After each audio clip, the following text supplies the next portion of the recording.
இன்றைக்கான வீடியோவில் என்ன நடக்குன்னு பார்க்குறதுக்கு முன்னாடி நம்ம சேனலை லைக் அண்ட் சப்ஸ்கிரைப் பண்ணிவிட்டு சப்போர்ட் பண்ணுங்கள். வீடியோவை ஸ்கிப் பண்ணாமல் பாருங்கள். ஏன்னா பயங்கர டெஸ்ட்டு செம்ம ஃபன்னாக இருக்குது. நம்ம இத்தனை நாள் என்ன கார்த்திக் வந்துட்டு எந்த ஒரு ஃபன்னுக்கு எதிர்பார்த்தோமோ அந்த மாதிரி இருக்க வீடியோ. வாங்க வீடியோக்குள்ளே போகலாம். ஃபஸ்ட்டு சீனில் வந்துட்டு கார்த்திகத்தை காமிச்சிட்டு இருக்காங்க. ஆஃபீஸ் ரூமில் உட்காந்துட்டு சிதம்பரத்துக்கிட்ட சவால் விட்டாங்களோ அதே யோசனை மணிக்கு உட்காந்துட்டு இருக்காங்க. எப்படி கண்டுபிடிக்க போகிறோம் அப்படின்ற மாதிரி. அப்போ அந்த இடத்துக்கு ராஜா வர்றாரு. என்ன மாப்பிள்ள எப்போவுமே நம்ம ஆஃபீஸ் தான் வருவேன், இப்போ இங்கேயே வர சொல்லிட்டேன் அப்படின்னு பேசிக்கிட்டு இருக்கேன். நான் வந்துட்டு சிதம்பரத்துக்கிட்ட பல்லவியை கண்டுபிடிப்பேன் அப்படின்னு சொல்லிட்டு சவால் விட்டுருக்கேன். அவர் வந்துட்டு என்கிட்ட கேள்வி ஒவ்வொன்றும் சரியா இருந்துச்சுடா அப்படின்னு சொல்ல என்ன கேட்டாரு அப்படின்றாங்க.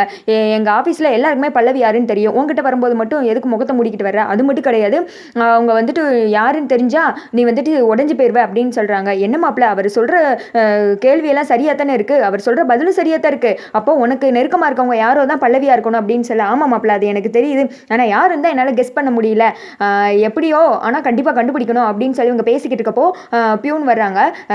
அன்னை தெரசா காப்பகத்திலேருந்து வந்திருக்காங்க அப்படின்னு சொல்ல. வர சொல்லுங்க அப்படின்னு சொல்லிட்டு காட்டி சொல்ல அவங்களும் உள்ளே வராங்க. சொல்லுங்க நான் என்ன ஹெல்ப் பண்ணணும் அப்படின்னு கேட்க. நாங்கள் வந்துட்டு பார்வையற்ற குழந்தைகளை வச்சு ஹோம் நடத்திட்டு இருக்கோம், அப்போ நான் ஏதாவது உதவி செய்யணுமா பண ரீதியாக அப்படின்னு சொல்லிட்டு கேட்க. அதெல்லாம் வேணாம், நீங்கள் ஒரு பாட்டு ரிலீஸ் பண்ணியிருந்தீங்களா, அதில் பல்லவின்னு ஒருத்தவங்க பாடியிருந்தாங்களா, அவங்க குரல் வந்துட்டு எங்கள் பிள்ளைங்க எல்லாருக்குமே ரொம்ப பிடிக்கும், அவங்க வந்துட்டு எங்களுக்காக பாடணும், நாங்கள் இப்போ வந்துட்டு ஒரு விழா ஏற்பாடு பண்ணியிருக்கோம் சார், வந்து பாடுவாங்களா அப்படின்னு சொல்ல. ஒரு நிமிஷம் காட்டி யோசிக்காரு. யோசிச்சுட்டு கண்டிப்பாக வந்து பாடுவாங்க அப்படின்னு சொல்லிடுறேன். சார் உண்மை தானே சார், ஏன்னா பாடுவேன்னு சொல்லிட்டு அதுக்கடுத்து ஏமாத்திடக்கூடாது, பிள்ளைங்க எல்லாம் ஏமாந்து போயிடுவாங்க சார், பாவம் கண்ணு தெரியாத பிள்ளைங்க அப்படின்னு சொல்ல. எதுக்கும் கவலைப்படாதீங்க, கண்டிப்பாக அவங்க வந்து பாடுவாங்க, நல்ல சாப்பாடுக்கு ஏற்பாடு பண்ணுங்கள், எல்லா செலவையும் நான் பார்த்துக்கிறேன் அப்படின்னு சொல்லிட்டு அந்த 2 குழந்தைங்களுக்கு ஹாய் சொல்லி வெளியே அனுப்பி வைக்கிறாரு காட்டி. போனதுக்கப்புறம் மாப்பிள்ள நீ பாட்டுக்கு பாடுவான்னு சொல்லிட்டு எப்படி நம்ம பல்லவியை கண்டுபிடிக்கிறது அப்படின்னு சொல்ல. அதுக்கு ஒரு ஏற்பாடு வச்சிருக்கேன், கண்டிப்பாக பல்லவியை நமக்கு தான் தெரியாது, சிதம்பரத்துக்கு சவுண்ட் இன்ஜினியருக்கு தெரியும்ல, அந்த வாட்ச்மேன்ட்ட அந்த சவுண்ட் இன்ஜினியர் அட்ரஸ் வாங்க அப்படின்னு சொல்லிட்டு ஸ்ட்ரைட்டாக அவர் வீட்டுக்கு தான் போகிறாங்க. பார்த்தா பூட்டி இருக்கு. பக்கத்து வீட்டுக்காரங்க வர்றாங்க. இந்த வீட்டு முன்னாடி நீங்கள் என்ன பண்ணுறீங்க அப்படின்னு கேட்க. இந்த இவர் இல்லையா வீட்டில் அப்படின்னு சொல்லி விசாரிக்காங்க. திடீர்னு 4-5 பேர் வீட்டுக்குள்ளே புகுந்து அவர் அடி நடிச்சு போட்டாங்க, எஸ்ஆர்எஸ் ஹாஸ்பிட்டலில் இருக்காங்க அப்படின்னு சொல்ல. சரின்னு சொல்லிட்டு அவங்களும் போகிறாங்க. அங்கே போய் பார்த்தா அவங்க ஒய்ஃப் நின்று அழுதுட்டு இருக்காங்க. என்ன ஆச்சு அப்படின்னு விசாரிக்க. சிதம்பரம் தான் ஆள் வச்சு அடிச்சிட்டாங்க அப்படின்னு சொல்ல. எதுக்கு அப்படின்ற மாதிரி ராஜா கேட்குறாரு.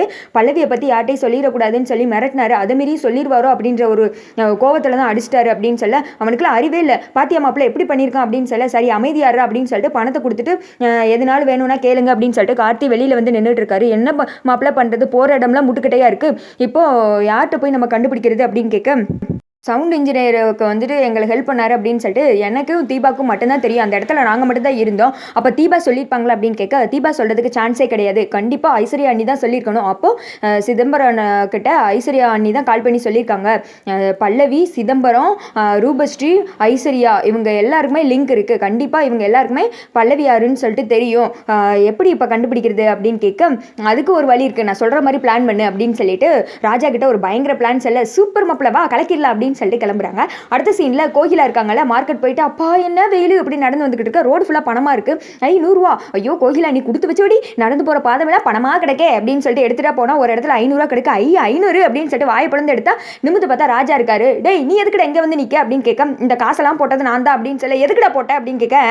உன்னை கடத்தி கொண்டு போய் உங்களோட டான்ஸ் ஆடவா, உன்னை மிரட்டத்தான் வாடி அப்படின்னு சொல்லிட்டு வண்டியில் தூக்கி போட்டு கொண்டு போயிடறாங்க. டே விடுங்கடா அப்படின்னு சொல்லிட்டு கத்த. அடுத்த சீனில் ரூபஸ்ரீ வீட்டில் உட்காந்துட்டு இருக்காங்க. சே இந்த பாட்டி போன வீட்டுக்கு வர்றதே கிடையாது, எங்கேயாவது சுற்றி தெரிஞ்சுட்டு வருது, கிளம்பி வீட்டுக்கு வரட்டும் இருக்கு அப்படின்னு சொல்லிட்டு திட்டிக்கிட்டு இருக்கு. அந்த இடத்துக்கு கார்த்தி வர்றாரு. ஆமாம் நீங்கள் எதுக்கு இங்கே வரீங்க அப்படின்னு கேட்க.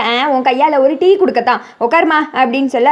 ஒழுங்காக எஞ்சி போயிருங்க அப்படின்றாங்க. ஏய் உட்காருமா அப்படின்னு சொல்லிட்டு கார்த்தி மிரட்டுறாரு. ரூபஸ்ரீ உட்காந்துடுறாங்க. என்ன வேணும் உங்களுக்கு அப்படின்னு கேட்க. வேற எனக்கு கேட்க போகிறேன், பல்லவி யாருன்னு எனக்கு சொல்லு அப்படின்னு சொல்லி கேட்குறாங்க. அதெல்லாம் சொல்ல முடியாது அப்படின்னு சொல்ல. ஓஹோ சொல்ல முடியாதா, நீ சொல்லித்தான் ஆகணும், நீ சொல்லலைன்னா உன் பாட்டி செத்துருவாங்க அப்படின்னு சொல்ல. என்ன பண்ணுறீங்க, என் பாட்டி எதுக்கு வச்சுட்டு என்ன மிரட்டுறீங்க, எங்கள் பாட்டி எங்கே அப்படின்னு கேட்க. அப்படியா ஒரு நிமிஷம் இரு அப்படின்னு சொல்லிட்டு ராஜா கால் பண்ணி டேய் அந்த ரூபஸ்ரீக்கு வீடியோ கால் பண்ணா அப்படின்னு சொல்லிட்டு ஃபோனை கட் பண்ணிடுறாங்க. ரூபஸ்ரீக்கு வீடியோ கால் பண்ணால் அந்த சைடு பாட்டி சுற்றி நெருப்பு வந்துட்டு தகன்னு எரிஞ்சிக்கிட்டு இருக்கு. ஐயோ என்ன இது, டே அமத்துங்கடா நெருப்பை, என்னை வந்துட்டு வெந்தே வந்துட்டு செத்து போயிருவோம் போலையே அப்படின்னு சொல்லிட்டு பாட்டி கத்திக்கிட்டு இருக்க. இங்கே பாரு பாட்டி, நீ வந்துட்டு உசுரோடு இருக்கிறதும் சாகிறதும் உன் பேத்தி கையில் தான் இருக்குது, உன் பேத்தியை மனசு வச்சாதான் நீ இங்கேருந்து உசுரோடு போக முடியும், இல்லைன்னா வெந்து பிராய்லர் கோழியாக கருகிருவேன் அப்படின்னு சொல்ல. ஐயோ என்னடி ரூபஸ்ரீ எப்படியாவது காப்பாத்திடி அப்படின்னு சொல்லிட்டு பாட்டி புலம்பிட்டு இருக்க. பாட்டி பாட்டி அப்படின்னு சொல்லிட்டு ரூபஸ்ரீ இந்த பக்கம் பதட்டத்தில் இருக்காங்க. அப்போ வந்துட்டு கார்த்தி சொல்கிறாரு, உனக்கு வேறு வழியே கிடையாது, கண்டிப்பாக நீ சொல்லியே ஆகணும், பல்லவி யாருன்னு எனக்கு இப்போ தெரியணும் அப்படின்னு சொல்கிறாங்க.